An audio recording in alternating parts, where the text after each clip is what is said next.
तो जिजाऊंचा शुभा झाला. ज्याला स्त्री आई म्हणून कळली तो जिजाऊंचा शुभा झाला. ज्याला स्त्री बहीण म्हणून कळली तो मुक्ताईचा ज्ञानदेव झाला. ज्याला स्त्री बहीण म्हणून कळली तो मुक्ताईचा ज्ञानदेव झाला. ज्याला स्त्री मैत्रीण म्हणून कळली तो राधेचा श्याम झाला. ज्याला स्त्री मैत्रीण म्हणून कळली तो राधेचा श्याम झाला. ज्याला स्त्री पत्नी म्हणून कळली तो सीतेचा राम झाला. ज्याला स्त्री पत्नी म्हणून कळली तो सीतेचा राम झाला.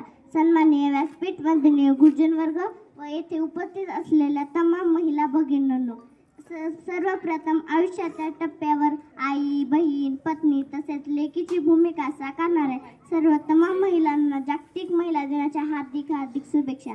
8 मार्च हा दिवस जागतिक महिला दिन म्हणून उत्साहाने व अभिमानाने साजरा करतो. हा दिवस 8 मार्च 1908 रोजी स्त्री कामगारांनी केलेल्या ऐतिहासिक कामगिरीच्या स्मरणात स्त्री शक्तीचा सन्मान करणार.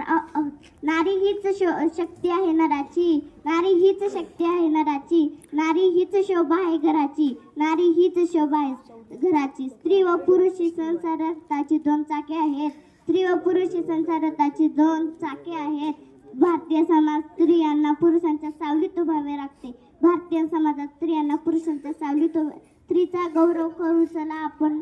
मात्र कहाणी स्त्री जन्मात तुझी कहाणी हृदय नैनी पाणी. 21व्या शतकात आधुनिकतेचे वारे वाहत असताना देखील स्त्रीवर अन्याय अत्याचार होतो. स्त्रीला समाजात आदर नाही हे अनेकांना माहिती नाही.